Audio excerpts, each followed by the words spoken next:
Like, this was the #1 Andrew Tate defender. Did she change her position on him? She's taking every single thing the plaintiff says at face value and is doing the exact same thing that she was on all these red pill shows. I love this too, how I'm always, where are my manipulations? What are these manipulations? Wait, what is this video? How Destiny became the internet's most vile streamer. This one is personal. When I began my journey in political commentary, I made the decision that I would speak to absolutely everyone. And when I say that, I mean literally everyone. Not just people who agreed with me, in fact, especially not just people who agreed with me, but across the entire spectrum, left, right, libertarian, progressive, anarchist. I didn't want an echo chamber. I actually wanted arguments that tested my thinking, not ones built from these cardboard cutouts. And that's the mentality that honestly led me to Valuetainment. And it's the mentality behind the creation of this idea for dangerous conversations. And it was in that same spirit that I first met.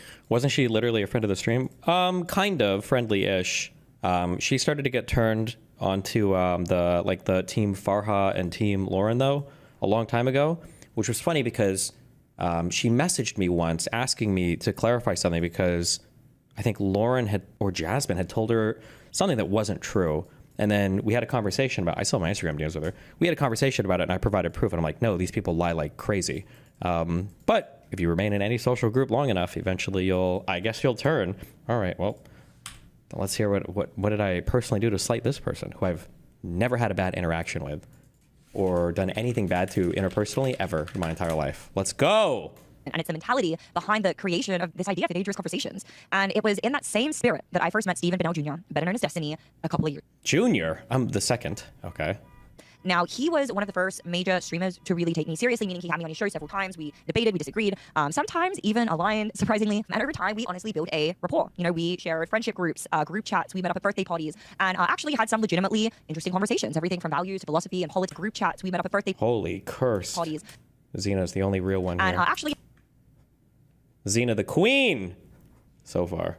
Holy curse. Oh my God, how cursed is this? Jesus. Had some legitimately interesting conversations, everything from values to philosophy and politics. And despite our differences, I always thought that there was like this mutual respect between us. But then everything changed. Everything changed when one of our mutual friends, another streamer who ran in our same circle, came forward with a disturbing allegation. Her name is Pixie, and she alleges that Destiny recorded her in a private moment and then sent that footage onto somebody else who then leaked it online for the entire world to see. And she never agreed to any of this. So currently, she is pursuing legal action. And according to her, it recorded her in a private moment and then sent that footage onto somebody else who then leaked it online for the entire world to see. Okay. And she never agreed to any of this. So currently... What was the catalyst for the falling apart of that friend group? Probably a combination of Farha and Lauren would be my guess. I don't know how Farha plugged in though. Lauren is like a Kelly kind of person who she will sit in a friend group and do work for as long as she needs to though.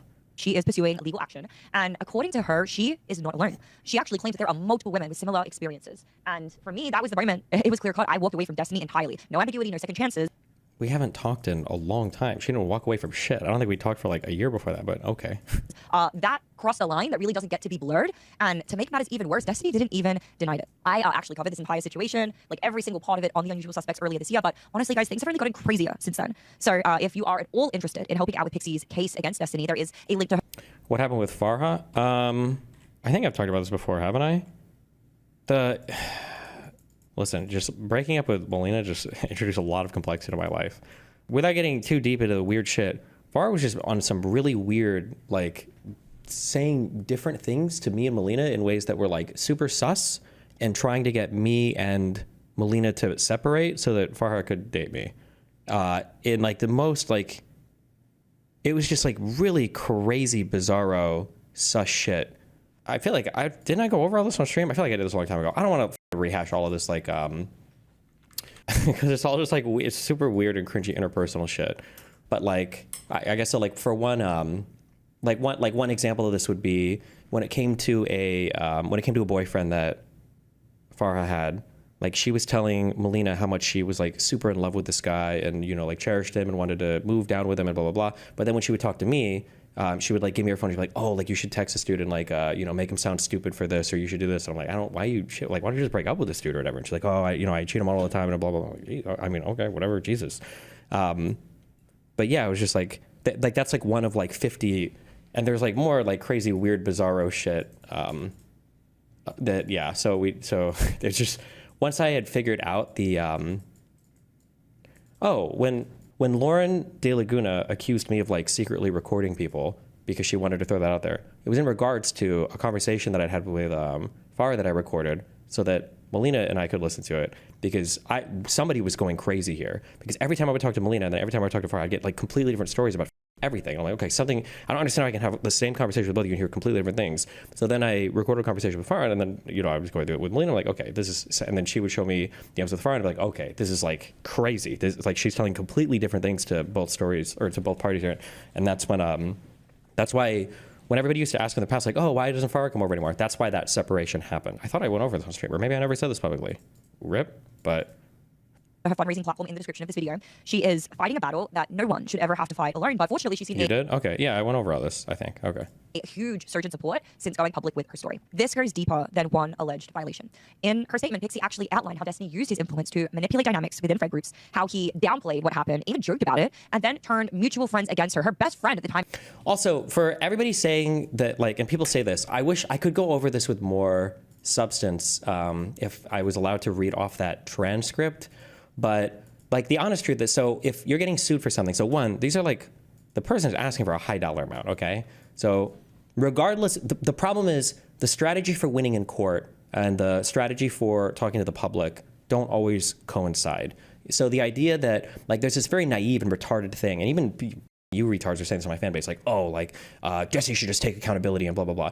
If there's a person on one side of this looking for $15 million, I'm not going to say anything about this. Like, they can try to fight for and prove every aspect of this in court. Like, there's no way that I have any navigable room to start saying shit like, oh, like, maybe I made a mistake here. Maybe, no, that. They can, I'll allow them to prove every single aspect of that if they want to sue me for, like, when we're talking about, you know, like, life-ending sums of money. That's retarded. And anybody that would have that expectation of me talking with specificity to the stuff that she's alleging in any of the courts was crazy.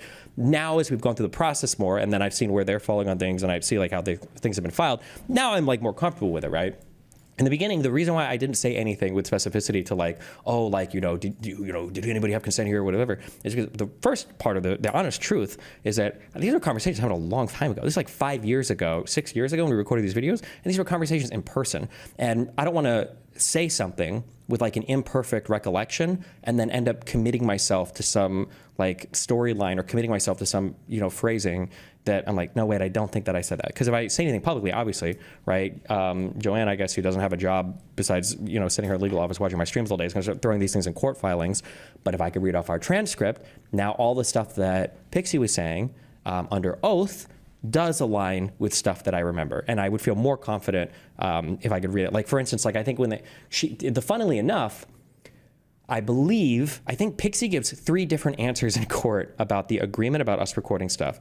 I think the first thing she says is, we recorded stuff, but we agreed to not like send it around to people or whatever. So something like kind of vague like that roughly aligns like, yeah, like just don't like send it to everybody, obviously, right? You don't want it to leak. Then I think the second time I think she says, I agreed for him to only show it to his wife. And then the third time I think she says, I didn't agree for him to send it to anybody. So I think she gives 3 separate answers in the span of 1 hour. Now, if I'm being charitable to her side, it's because she probably doesn't explicitly and specifically remember. But this like kind of aligns with like, yeah, I'm pretty sure like I have like a general conversation about recording stuff or whatever. And then this is like generally, in the hearing, did the judge ask you questions too? Yeah, we were both on the stand, yeah.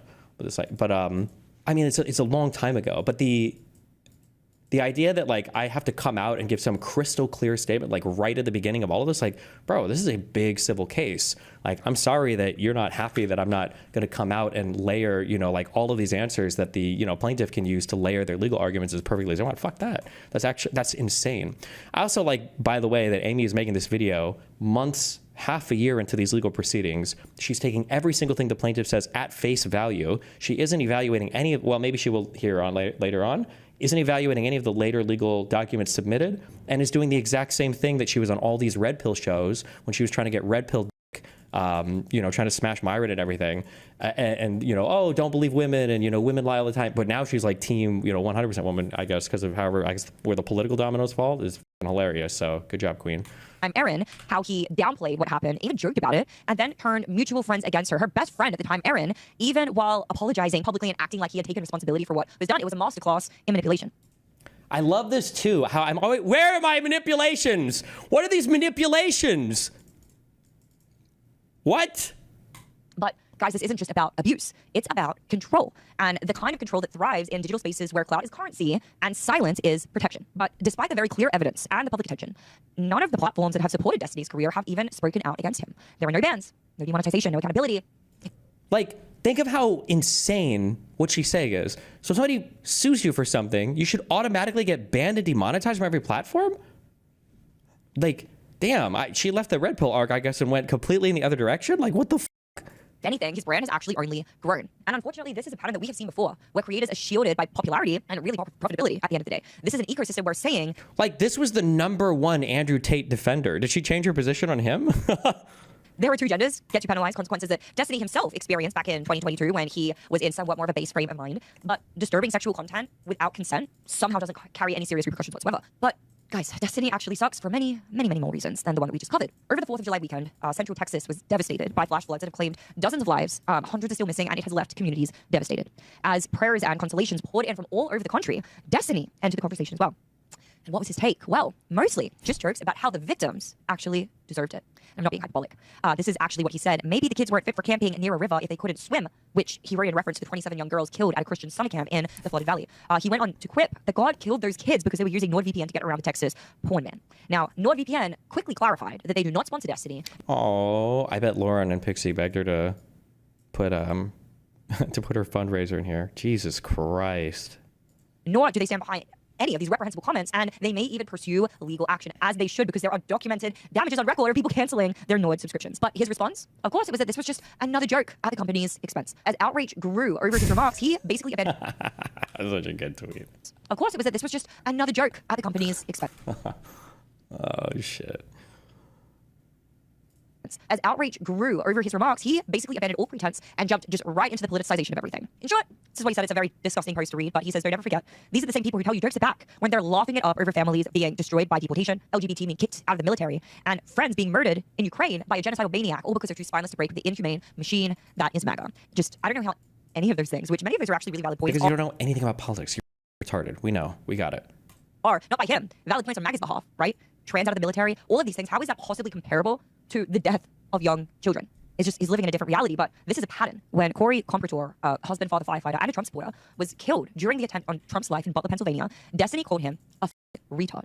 And said, keep in mind, my comments are way nicer than the Trump crowd's, okay? I just think the guy's retarded. These guys literally believe that God sent the bullet into this dude's skull, all right? That he was having fun in hell with Ashley Babbitt, the woman killed by Capitol Police on January 6th. Now, this did actually lead to some repercussions. His account was banned from Kick, but it gets worse. He once argued that if Trump won in 2024, drone strikes on MAGA protesters would be justified and necessary. There's evidently a playbook here, guys. Dehumanize. Did I say that? That drone strikes? Wait, what is the context of that statement? Under the guise of intellect, promote outrage, and then retreat behind irony. But when the followers you cultivate actually start believing the performance and echoing the cruelty, it stops being a joke, and this is when it becomes culture.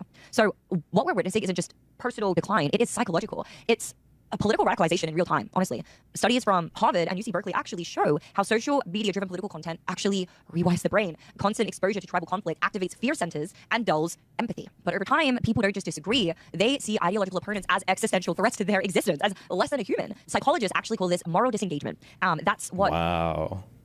Certainly, she's not a massive Trump supporter thinking this, right? Let somebody essentially laugh at death, justify abuse, and then call it righteous clarity for their following. And Destiny, in my opinion, he's become one of the clearest examples that I've ever seen of that transformation. This is someone who I believe used to be relatively sane. This is someone who once stood for debate, logic, critical thought, and now he weaponizes trauma for clout and calls cruelty realism. It's not realism. It's not activism. It is ego.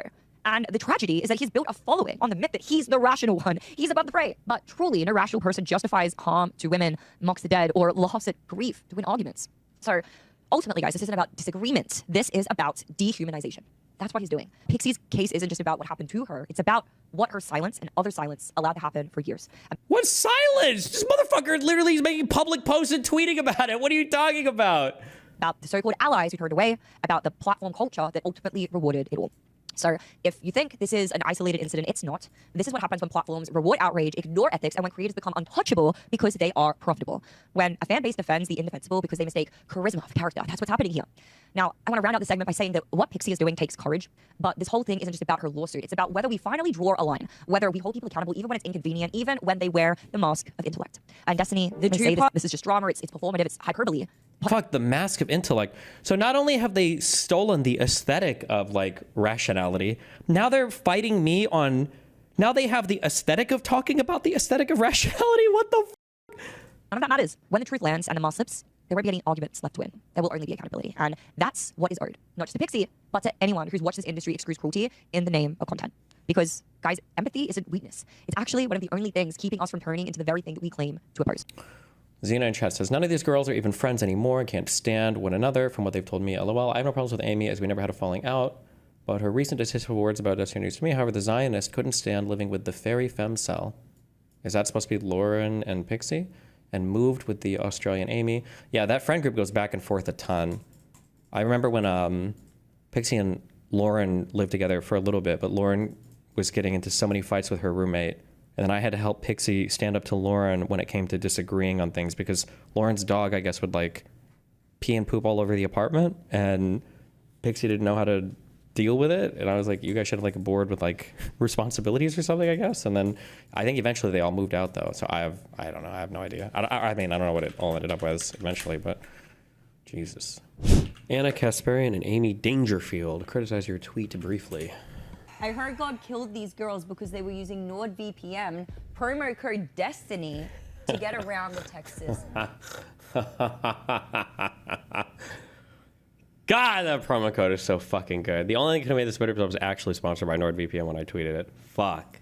One band. Also trying to plug a sponsorship, which turns out he's not even sponsored by them. And yeah, well, that's the joke. Good job. You figured it out. Did you know that when people would do like the Raid Shadow Legends joke, they also weren't actually sponsored by them? also trying to plug a sponsorship, which turns out he's not even sponsored by them. And so what's happening now, NordVPN looks like they're about to sue him massively because there was an influx of thousands. Okay, we'll see about that. For tweeting about them? Okay. Thousands of posts of people saying, canceling NordVPN right now. This is going to be another lawsuit currently being pursued in court for sexual crimes. How many other lawsuits are you... Where else would you pursue a lawsuit but in court? Against women, one of which are my friends. This is a absolutely despicable human being. What I find so fascinating about people on the left, like Destiny, is they spend a lot of time... Oh my God, she's getting... Every day she's getting whiter and whiter. Jesus. Judging the other side of the political aisle for being immoral or doing things that they find disgusting and wrong. Well, what about your own content? Good one. Jesus.